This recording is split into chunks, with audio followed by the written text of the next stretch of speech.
Drive ഇഷ്ടമുള്ളത് bike ride ഒക്കെ car driving ഇഷ്ടമുള്ളവർക്ക് നല്ല ഹെയർ പിൻ പറഞ്ഞാൽ നമ്മൾ മൂന്നാറിലെ പോലെ ഒന്നും എക്സ്പെക്ട് ചെയ്യണ്ട. പക്ഷെ ഒരു അങ്ങനെ ഡ്രൈവിംഗ് ഇഷ്ടമുള്ളവർക്കൊക്കെ സ്പെൻഡ് ചെയ്യാൻ പറ്റുന്ന ഒരു ഇതാണ്. ഒരുപാട് ബൈക്കാണ് നമ്മൾ ബൈക്ക് കാണുന്നുണ്ട്. പിന്നെ ഇവിടെ കൂടുതൽ കാറിനേക്കാളും കൂടുതൽ ജീപ്പ് മറ്റേ അതായത് വേണ്ടിയിട്ട് ടവേരി അല്ലേ ക്രൂയിസ്. ഇപ്പം നമുക്ക് കാണാൻ കഴിയുന്ന 3 മലകളൊക്കെ കാണാൻ കഴിയുന്നുണ്ട്. ഞാൻ വീഡിയോ എടുക്കാൻ ശ്രമിച്ചപ്പോൾ സൈഡിലൊക്കെ മരങ്ങൾ വന്നത് ഡിസ്റ്റർബ് ചെയ്തു. നമുക്ക് വെയിറ്റ് ചെയ്യാം. അപ്പം അങ്ങനെ എന്താ പറയുക 2-3 മലകളുണ്ട്. നമ്മൾ മലകളിലൊക്കെ കയറിപ്പോയപ്പാടൊന്നും കോടമഞ്ഞൊന്നും ഞങ്ങൾ ഇന്നലെ വൈകുന്നേരം പോയപ്പോൾ ഒന്നും കണ്ടില്ല. പക്ഷെ നമുക്ക് നല്ല തണുപ്പുണ്ടായിരുന്നു. അത്യാവശ്യം നന്നായി തണുപ്പൊക്കെ തോന്നി. പക്ഷെ കോടമഞ്ഞില്ല. രാവിലെ ഏർലി മോർണിംഗ് ഒക്കെ പോയാൽ നല്ല കോടമഞ്ഞ് ഉണ്ടാവും എന്നാണ് എല്ലാവരും പറഞ്ഞത്. അപ്പോൾ നിങ്ങൾക്ക് കോടമഞ്ഞാണ് എക്സ്പീരിയൻസ് ചെയ്യേണ്ടതെന്ന് പറഞ്ഞാൽ രാവിലെ നടത്തുമ്പോൾ. പക്ഷെ എന്താ നല്ല തണുപ്പുണ്ടാവും, നല്ല കാറ്റുണ്ടാവും. നമുക്കിങ്ങനെ റിലാക്സ് ആയിട്ട് ഇരിക്കാം. ചുറ്റും നോക്കിയാൽ എല്ലാ മലകളും മാത്രമേ അങ്ങനെ ഉണ്ടാവുള്ളൂ. അപ്പോൾ നിറയെ വണ്ടികളുടെ തിരക്കുണ്ട്. എല്ലാവരും അങ്ങനെ എവിടേക്കൊക്കെ പോയിക്കൊണ്ടിരിക്കുകയാണ് തോന്നണം. നമ്മൾ KL വണ്ടികളൊന്നും അധികം കണ്ടില്ല. പക്ഷെ കേരളത്തിലെ ആൾക്കാരിനെ കുറേ കണ്ടു കേട്ടോ. കുറേ കോളേജ് കുട്ടികൾ, കുറേ സ്കൂൾ കുട്ടികളൊക്കെ ട്രിപ്പ് വന്നിട്ടുണ്ടായിരുന്നു. അതൊക്കെ നമ്മൾ ഒരുപാട് കണ്ടിരുന്നു. KL വണ്ടികൾ അധികം മലയാളികളായ ആൾക്കാർ നമുക്ക് ബൈക്കേഴ്സ് അവിടെ ഫ്രണ്ടിൽ റൈഡ് പോകുന്നത് കാണാം ഗൈസ്. റൈഡിങ് നല്ല റൈഡേഴ്സ് അങ്ങനെ പോയിക്കൊണ്ടിരിക്കുകയാണ്. അങ്ങനെ വളവ് തിരിഞ്ഞൊക്കെ അങ്ങനെ ലോങ് ജേർണി ഇഷ്ടപ്പെടുന്നവർക്കൊക്കെ ഇത് എൻജോയ് ചെയ്യാൻ പറ്റും. ആ ഒരു ഫീൽ അറിയണമെങ്കിൽ നമ്മളിങ്ങനെ ബൈക്കിൽ ഒരുപാട് ദൂരം സഞ്ചരിച്ചിട്ടുള്ളവർക്കാണ് അറിയാൻ പറ്റുള്ളൂ. ഒരു എക്സ്പീരിയൻസ് ആയിരിക്കും.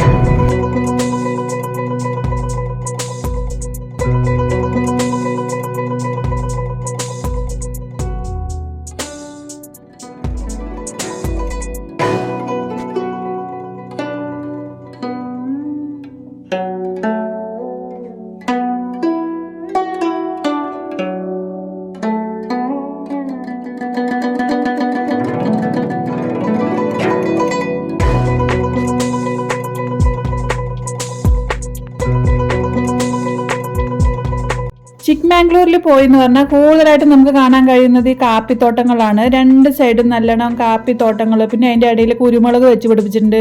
പിന്നെ അതിൻ്റെ ഉള്ളിൽ തന്നെ ഈ നമ്മൾ നെല്ലിയാമ്പതിയിൽ മൂന്നാറിലൊക്കെ പോയി എന്ന് പറഞ്ഞ ഒരു പ്രത്യേക മരം ഉണ്ടല്ലോ, ഈ മഴക്കാലത്ത് വെള്ളം സ്റ്റോർ ചെയ്ത് വെച്ചിട്ട് കുറച്ചായി വേരിലൂടെ റിലീസ് ചെയ്യുന്ന ഒരു തരം പ്ലാന്റ് ഉണ്ടല്ലോ, അങ്ങനത്തെ മരങ്ങളാണ് അവിടെ വെച്ച് പിടിപ്പിച്ചിരിക്കുന്നത്. അതിലാണ് ഈ കാപ്പിത്തോട്ടമൊക്കെ ഉള്ളത്. പിന്നെ ഒരുപാട് ആൾക്കാർ അവിടെ നമ്മൾ ചായത്തോട്ടം പോലെ അത്ര മെയിൻ്റെനൻസ് ഇതിനില്ലാന്ന് തോന്നുന്നു. ചായത്തോട്ടത്തിലാണെങ്കിൽ എപ്പോഴും നമുക്ക് മൂന്നാറിലൊക്കെ പോയെന്ന് പറഞ്ഞാൽ എപ്പോഴും അവിടെ ആൾക്കാർ ഇങ്ങനെ പണി ചെയ്യുന്നത് കാണാം. ഇപ്പോൾ ഇവിടെ അങ്ങനെ ആൾക്കാർ അങ്ങനെ ഫുൾ ടൈം ഫാമിൽ നിന്ന് പണി ചെയ്യുന്നത് നമ്മൾ റോഡ് കൂടെ പോകുന്ന സമയത്തൊന്നും കണ്ടില്ല. ഇനി ഉള്ളിൽ പണി ചെയ്യുന്നുണ്ടോയെന്ന് അറിയില്ല. വെസ്റ്റേൺ ഘാട്ടിൻ്റെ ഒരു ഭാഗമൊക്കെ തന്നെയാണെങ്കിലും നമുക്ക് അവിടെ അങ്ങനെ നിറയെ അനിമൽസിനെ ഒന്നും കാണാൻ പറ്റുന്നില്ലായിരുന്നു. അറ്റ്ലീസ്റ്റ് ഒരു പിന്നെ കാട്ടുപോത്തിനെ പോലും നമ്മൾ കണ്ടില്ല. പിന്നെ അവിടെ ആന ഇറങ്ങുന്നൊക്കെ അവർ പറയുന്നുണ്ടായിരുന്നു. പക്ഷെ നമ്മൾ എവിടെയും ആനൻ്റെ ഒരു ലക്ഷണങ്ങളോ അങ്ങനെയൊന്നും കണ്ടില്ല. നമ്മൾ മൂന്നാറും അങ്ങനത്തെ വയനാടൊക്കെ പോകുമ്പോൾ നമ്മൾ എന്തായാലും എവിടെയെങ്കിലും ഒരു ആന കണ്ടിരിക്കും. പക്ഷെ ഇവിടെ ഒന്നും അങ്ങനെ നമ്മൾ കണ്ടില്ല. ഇനി നമുക്ക് വിഷയത്തിലേക്ക് വരാം. നമ്മളിപ്പോൾ പോയിക്കൊണ്ടിരിക്കുന്നത് കൽഹട്ടി ഫാൾസ് അഥവാ കല്ലാത്തിഗിരി ഫാൾസിലേക്കാണ് കേട്ടോ. നമ്മൾ ഇന്നലെ പോയത് മുല്ലയങ്കിരി പീക്കും അതിന്റെ റൂട്ട് വഴികളിലുള്ള വെള്ളച്ചാട്ടമൊക്കെ ആണെങ്കിൽ ഇന്ന് പോയിക്കൊണ്ടിരിക്കുന്നത് കെമ്മൻഗുണ്ടി ഹിൽ സ്റ്റേഷനും അതിന്റെ റൂട്ടിലുള്ള വെള്ളച്ചാട്ടങ്ങളാണ് ഇന്ന് എക്സ്പ്ലോർ ചെയ്യാൻ പോകുന്നത്. കെമ്മൻഗുണ്ടി ഹിൽ സ്റ്റേഷന്റെ പോകുന്ന വഴിയിൽ 2 വെള്ളച്ചാട്ടങ്ങളാണ് ഉള്ളത്. ഒന്ന് വന്നിട്ട് ഹെബ്ബെ ഫാൾസും പിന്നൊന്ന് വന്നിട്ട് കല്ലാട്ടി ഫാൾസ് അഥവാ കല്ലാത്തിഗിരി ഫാൾസ്. ചിക്ക്മാംഗ്ലൂർ ടൗണിൽ നിന്ന് ഇവിടേക്ക് ഏകദേശം 50 കിലോമീറ്റർ ഉണ്ട്. അതായത് ഒരു 1.5 മണിക്കൂറൊക്കെ യാത്ര വേണ്ടി വരും. നമ്മുടെ റോഡൊക്കെ ഹിൽ സ്റ്റേഷൻ്റെ റോഡായതുകൊണ്ട് 1.5 മണിക്കൂർ ടൈം എടുക്കും. ഈ കെമ്മൻഗുണ്ടി ഹിൽ സ്റ്റേഷന്റെ ഏറ്റവും അടിവാരത്താണ് ഈ വാട്ടർഫാൾസ് ഉള്ളത്. അതുകൊണ്ട് തന്നെ ഒരുപാട് ട്രാവലേഴ്സും പിന്നെ എല്ലാവരും വരുന്നവർ ആദ്യം ഇവിടെ കയറിയിട്ടാണ് പിന്നെ നമ്മൾ കെമ്മൻഗുണ്ടി ഹിൽ സ്റ്റേഷനിലേക്ക് എക്സ്പ്ലോർ ചെയ്യാൻ മുകളിലേക്ക് കയറി പോകുന്നത്. കാപ്പിത്തോട്ടങ്ങളൊക്കെ നിറഞ്ഞ കുന്നും മലയിൽ കയറി ഇറങ്ങിയപ്പോൾ നമ്മൾ എത്തിച്ചേർന്നത് വില്ലേജ് വൈബുള്ള ഒരു സ്ഥലത്തിലേക്കാണ് കേട്ടോ. ഈ സൈഡിൽ നോക്കിയപ്പോൾ 2 സൈഡും നിറയെ കൃഷി സ്ഥലങ്ങൾ. ഒന്നുമില്ലേ വാഴ, പിന്നെ അല്ലെങ്കിൽ കവുങ്ങ്, പിന്നെ തെങ്ങ്, പിന്നെ തീറ്റപ്പുല്ല്, ഇങ്ങനത്തെ എന്തൊക്കെയോ സാധനങ്ങളാണ് 2 സൈഡും നമുക്ക് കൃഷിയായിട്ട് കാണാൻ കഴിയുന്നത്. റോഡിന്റെ 2 സൈഡും നമ്മൾ ശ്രദ്ധിച്ച് നോക്കിയപ്പോൾ എന്തോ അങ്ങനെ കൂട്ടിയിട്ടിരിക്കുന്നത് കണ്ടു. പിന്നെയാണ് നമുക്കത് മനസ്സിലായത് അടയ്ക്കത്തോട്ടങ്ങളിൽ അടയ്ക്കയുടെ തൊണ്ടാണ് ആ കൂട്ടിയിട്ടിരിക്കുന്നത്. ചിലവിടെ അത് കത്തിക്കുന്നത് കണ്ടു. പിന്നെ ഇവിടെ എന്തിനോ അങ്ങനെ കൂട്ടിയിട്ടുണ്ട് കണ്ടു. ഇത് ഉണക്കിയിട്ട് എന്തെങ്കിലും ഇതിന് ഉപയോഗം ഉണ്ടോ എന്നറിയില്ല. ഇതിൽ അടയ്ക്കയൊക്കെ അവർ വിറ്റതിന് ശേഷം അടയ്ക്കത്തൊണ്ട് റോഡ് സൈഡിൽ ഇങ്ങനെ കൂട്ടിയിട്ടിരിക്കുക. ചിലവരത് ഉണക്കാനിട്ടിരിക്കുന്നു. എന്തായാലും ശരി, നല്ല ഹരിതാഭിയും പച്ചപ്പും നിറഞ്ഞൊരു ഗ്രാമപ്രദേശം. നമ്മുടെ കൊല്ലങ്കോട്, പാലക്കാടിലെ ചില ഗ്രാമപ്രദേശങ്ങളിലൂടെയൊക്കെ പോകുന്ന പോലെയാണ് എനിക്ക് തോന്നിയത് കേട്ടോ. അപ്പം നമ്മളങ്ങനെ കൽഹട്ടി ഫാൾസിലേക്ക് എത്ര ദൂരം ഉണ്ട് എന്നൊക്കെ ആലോചിച്ച് ഇങ്ങനെ ഇരിക്കുകയാണ്. നല്ല എക്സ്പെക്റ്റേഷനോട് കൂട്ടാണ് തന്നെ പോകുന്നത്. എന്താണെന്ന് വെച്ചാൽ നല്ല ഫോട്ടോസും വീഡിയോസൊക്കെ കണ്ടപ്പോൾ നന്നായിട്ട് തന്നെ ഉണ്ടായിരുന്നു. അങ്ങനെ കാത്തിരിപ്പിന് വിരാമമായി. നമ്മളിവിടെ എത്തിച്ചേർന്നിരിക്കുന്നത് ഒരു അമ്പലത്തിൻ്റെ വലിയ കമാനത്തിൻ്റെ മുമ്പിലാണ്. ഇവിടെയാണ് കൽഹട്ടി ഫാൾസിലേക്കുള്ള എൻട്രൻസ്. ഈ എൻട്രൻസിൽ നിന്ന് ഏകദേശം 10 മിനിറ്റ് യാത്ര ചെയ്താൽ നമ്മൾ കൽഹട്ടി ഫാൾസിലേക്ക് എത്തും കേട്ടോ. അവിടെ ഒരു അമ്പലമൊക്കെ ഉണ്ട്. പിന്നെ പോകുന്ന വഴിക്ക് നമ്മൾ ഒരുപാട് റൈഡേഴ്സിനെ കണ്ടിരുന്നല്ലോ. അപ്പോൾ അവരൊക്കെ അതിൽ കൂടെ പാസ് ചെയ്ത് പോകുന്നുണ്ടായിരുന്നു. അവരിങ്ങോട്ട് കയറുന്നില്ല. എന്താ അവരിങ്ങോട്ട് കയറാത്തതെന്ന് ആലോചിച്ച് ഞങ്ങൾ വീണ്ടും യാത്ര തുടങ്ങിയിട്ടാ. ഇവിടെയൊന്നും നമ്മുടെ ഫോണിലൊട്ടും സിഗ്നലൊന്നും ഉണ്ടായിരുന്നില്ല. ഞങ്ങളുടെ പിന്നെ എയർടെൽ ആയതുകൊണ്ട് ഏത് കാട്ടിൻ്റെ ഉള്ളിലും സിഗ്നൽ കിട്ടില്ല. അപ്പോൾ അങ്ങനെ കുറച്ച് ദൂരം പോയപ്പോൾ അവിടെ വണ്ടികളൊക്കെ പാർക്ക് ചെയ്യുന്ന സ്ഥലത്ത് നമ്മൾ വണ്ടി പാർക്ക് ചെയ്തു. ഞങ്ങൾ അവിടെ എത്തിയ സമയത്ത് അവിടെ എന്തോ ഒരു ആഘോഷത്തിൻ്റെ തയ്യാറെടുപ്പായിരുന്നു. കൊണ്ടുപോകുന്നത്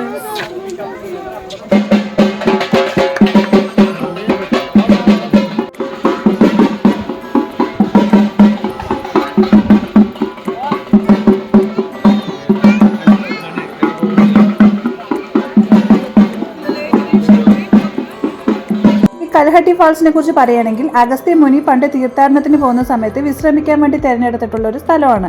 ഇവിടെ തന്നെ നമുക്കൊരു വീരഭദ്ര സ്വാമി ടെമ്പിൾ കാണാൻ കഴിയും. പണ്ട് വിജയനഗര സാമ്രാജ്യ സമയത്ത് കെട്ടിയതാണ് ഈ അമ്പലം എന്നൊക്കെ പറയപ്പെടുന്നു. അതായത് അമ്പലത്തിന്റെ മേലെ കൂടെ ഒഴുകുന്ന ഒരു വെള്ളച്ചാട്ടം.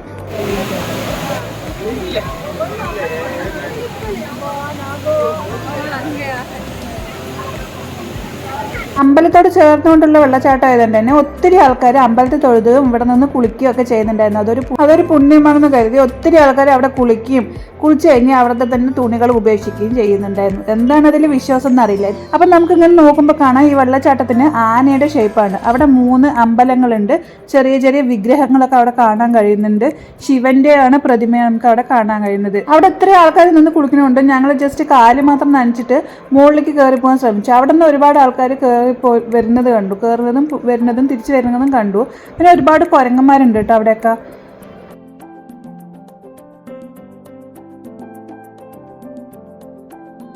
സ്റ്റെപ്പില്ല, പാറയിൽ ഇങ്ങനെ പിടിച്ചിട്ട് വേണം നമ്മൾ കയറാൻ വേണ്ടിയിട്ട്. ഭയങ്കര റിസ്കി ആയിട്ടുള്ള പാറയാണ്. ഭയങ്കര സ്ലിപ്പാവുന്നുണ്ട്.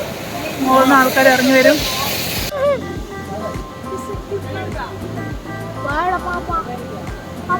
കയറി പോകുമ്പോൾ ഒരു പാമ്പിനെ കണ്ടതല്ലാണ്ട് വേറെ 1-2 സ്ഥലത്ത് നമ്മൾ 2-3 പാമ്പിനെ കൂടെ കണ്ടു. അതോടുകൂടി നമുക്ക് വെള്ളത്തിൽ ഇറങ്ങാനുള്ള ഒരു മൂഡ് പോയി. പിന്നെ അധികം ശക്തമായിട്ടുള്ള വെള്ളമൊന്നും അല്ലായിരുന്നു. പാമ്പിനെ കണ്ടത് മാത്രമല്ല അതിന്റെ ചുറ്റുമുള്ള കാഴ്ചകൾ ഞങ്ങൾ ഒരുപാട് വേദനിപ്പിച്ചു. ഒട്ടും നന്നായിരുന്നു. മുഴുവൻ വേസ്റ്റ് കൊണ്ട് കൂട്ടിയിട്ടിരിക്കുകയാണ്. ടൂറിസ്റ്റുകൾ വന്നിട്ട് അവരുടെ ഡ്രസ്സിന്റെ എന്തൊക്കെയാണ് ഇവിടെ കിടക്കുന്നൊക്കെ തോർത്ത്, ജീൻസ്, ഡ്രസ്സ്, ബിയർ കുപ്പികൾ വരെ ഇവിടെ കിടക്കുന്നുണ്ട്. ഇതാണ് നമ്മള് ഇങ്ങനെ അമ്പലങ്ങളിലൊക്കെ വെള്ളച്ചാട്ടമുള്ള സ്ഥലത്തേക്കൊക്കെ വന്നിട്ട് പ്രകൃതിനെ അവർ ഇങ്ങനെ നശിപ്പിച്ചുകൊണ്ടിരിക്കുകയാണ്. നോക്ക് എവിടെയൊക്കെയാ തുണികൾ വെച്ചിരിക്കുന്നത് നോക്ക്.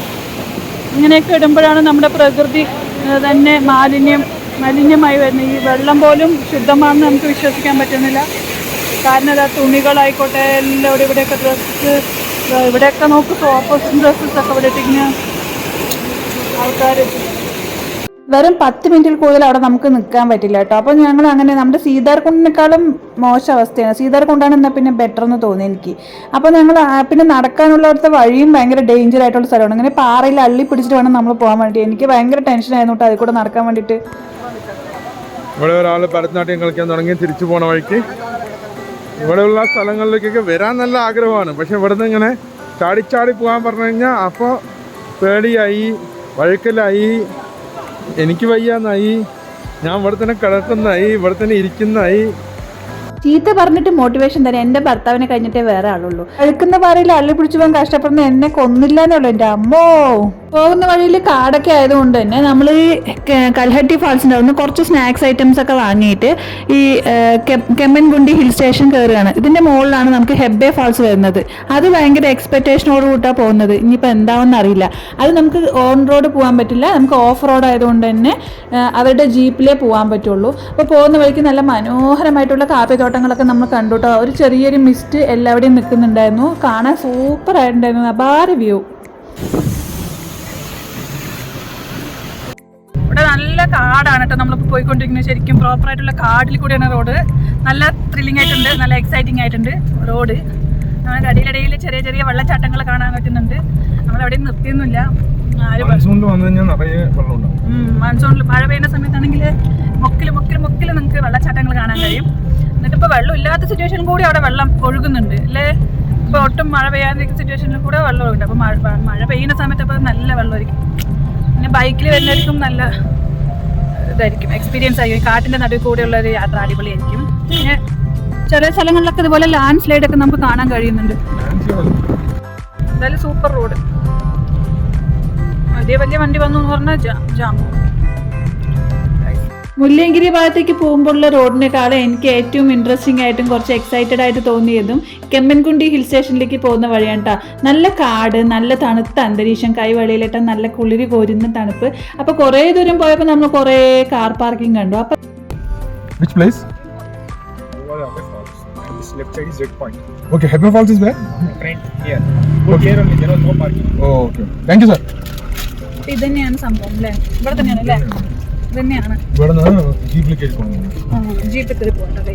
എന്തെങ്കിലും ഇൻട്രസ്റ്റിംഗ് ആയിട്ടുള്ള എന്തെങ്കിലും കാണിച്ചു തരാം. നല്ല തിരക്കുണ്ട്. നമ്മളിപ്പോൾ ഹെബ്ബെ ഫാൾസിലേക്ക് പോകാൻ വേണ്ടിയിട്ട് വണ്ടി ഇവിടെ ലെഫ്റ്റിലേക്ക് കൊണ്ടുവന്ന് പാർക്ക് ചെയ്തിട്ട് ഒരു സഫാരി വണ്ടിയിൽ വേണം പോകണമെങ്കിൽ, ഓഫ് റോഡാണ്. പക്ഷേ നല്ല തിരക്ക്. ഇത്ര ദൂരം നമ്മൾ നടന്നു വരണ്ട തിരിച്ച്. നല്ല തിരക്കുണ്ട്. സൺഡേ ആയതുകൊണ്ട് അത്യാവശ്യം നല്ല തിരക്കുണ്ട്. ഇവിടെ ഒന്നും നിർത്തിയിട്ടില്ല, കഴിഞ്ഞിട്ടില്ല. റൈഡേഴ്സ് ഒക്കെ പോയവരൊക്കെ തിരിച്ചു വരുന്നുണ്ട്. ഓടും കുതിര, ചാടും കുതിര, വെള്ളം കണ്ടാൽ നിൽക്കും കുതിര. അതാണ് നമ്മുടെ അപ്പൂസ്, കൂട്ടത്തിൽ ഞാനും. അപ്പം ഞങ്ങൾ എക്സ്ട്രാ ഡ്രസ്സൊക്കെ കൈപ്പിടിച്ചിട്ടുണ്ട്. അവിടെ പോയിട്ട് ഇനി കളിക്കാനുള്ള ചാൻസ് കിട്ടിയാൽ മിസ്സാക്കരുതല്ലോ എന്ന് ഓർത്തിട്ട്. അവിടെ പോയി നോക്കുമ്പോൾ ടിക്കറ്റ് നമ്മൾ എടുക്കണം. ഒരാൾക്ക് 500 രൂപയാണ് ടിക്കറ്റ്. ജീപ്പിൽ ഒരു 14 പേര് അടങ്ങുന്ന ഒരു ജീപ്പാണ് പോകുന്നത്. അങ്ങനെ ഗവൺമെന്റിന്റെ കുറേ ജീപ്പുകളുണ്ട്. അവരാണ് നമ്മളെ സഫാരിക്ക് വേണ്ടി കൊണ്ടുവന്നത്. കട്ട ഓഫ് റോഡാണെന്നാണ് അറിഞ്ഞത്. അപ്പം ഞങ്ങളും ടിക്കറ്റ് എടുത്തിട്ട് പേര് വിളിക്കുന്നതിനനുസരിച്ച് കാത്തിരിക്കുകയാണ്, എപ്പോഴാണ് വിളിക്കുന്നത് അറിയാൻ വേണ്ടിയിട്ട്. ഗവൺമെന്റിന്റെ ആയതുകൊണ്ട് തന്നെ അവിടെ ചെറിയൊരു ക്യാൻറ്റീൻ ഉണ്ട്. അവിടെ മുളക് ബജിയും പിന്നെ ചായയൊക്കെ കിട്ടും. അപ്പം വലിയ വൃത്തിയൊന്നും ഇല്ലെങ്കിലും ഒരു വാഷ്റൂമും ഉണ്ട്. അങ്ങനെ വാഷ്റൂം യൂസ് ചെയ്ത് ചായയും കുടിച്ച് മുളക് ബജിയും കഴിച്ച് ഒരു ഐസ്ക്രീമും കഴിച്ച് ഞങ്ങൾ അവിടെ അങ്ങനെ വിശ്രമിക്കുകയാണ്. എപ്പോഴാണ് ഞങ്ങളുടെ പേര് വിളിക്കുകയെന്ന്. വൈകാതെ തന്നെ വിളിച്ചു. ഏട്ടാ ഓഫ് റോഡിന് റെഡിയായി. ഓഫ് റോഡ് നമ്മുടെ ഫ്രണ്ട് സീറ്റിൽ തന്നെ സീറ്റ് എടുത്തു. ഗായ്സ്, നമുക്ക് ചാടി പോകാം. വീക്കെൻഡ് ദിവസങ്ങളിൽ നല്ല തിരക്കായിരിക്കും. ഞങ്ങൾ പോയത് ഒരു സാറ്റർഡേ ആയതുകൊണ്ട് തന്നെ അത്യാവശ്യം നല്ല തിരക്കുണ്ട്. ഒരു ജീപ്പിൽ 10 മുതൽ 12 വരെ ആൾക്കാരിനെയാണ് കയറ്റുക. ഒരാൾക്ക് 500 രൂപയാണ് ചാർജ്. 3/4 മണിക്കൂർ ഓഫ് റോഡാണ്. ഞങ്ങൾ ഭയങ്കരമായിട്ട് എക്സൈറ്റഡ് ആയിരുന്നു ഗൈസ്. ഓഫ് റോഡ് ഒരു റോളർ കോസ്റ്ററിലൊക്കെ പോകുന്ന ഒരു എക്സൈറ്റ്മെന്റിലാണ് ഞാനും അപ്പു ഏട്ടനൊക്കെ ഉള്ളത്. അപ്പൊ തുടങ്ങുമ്പോൾ നമുക്ക് ഇതുപോലത്തെ റോഡാണ് കാണാൻ കഴിയുന്നത്. അപ്പൊ ഇതിന്റെ കൂടുതൽ വീഡിയോ നമുക്ക് അടുത്ത വീഡിയോയിൽ കാണാം. ഈ വീഡിയോയിൽ അത് കൊള്ളില്ല ഗൈസ്, അത് ഇത്തിരി കട്ടിക്ക് വേറെ വീഡിയോ ആയിട്ട് തന്നെ എടുക്കാം. എന്തായാലും ഒന്ന് പറയാൻ ഗൈസ്, ചിക്ക്മംഗ്ലൂർ വരുന്നവർ ഒരിക്കലും ഈ ഹെബ്ബെ ഫാൾസിലേക്കുള്ള ഈ ഓഫ് റോഡ് മിസ്സാക്കാതെ. ഒരു അപാര അനുഭവമായിരിക്കും ഗൈസ്. അപ്പോഴേ വീഡിയോ ക്ലോസ് ചെയ്യുന്നതിന് മുമ്പ് ഒരു ലൈക്ക് അടിച്ചിട്ട് ചാനൽ ഒന്ന് സബ്സ്ക്രൈബ് ചെയ്യാൻ മറക്കല്ലേ. എന്നാൽ മാത്രമേ അടുത്ത വീഡിയോ നിങ്ങൾക്ക് കാണാൻ പറ്റുള്ളൂ. അപ്പോൾ അടുത്ത വീഡിയോയിൽ കാണാം. ബൈ.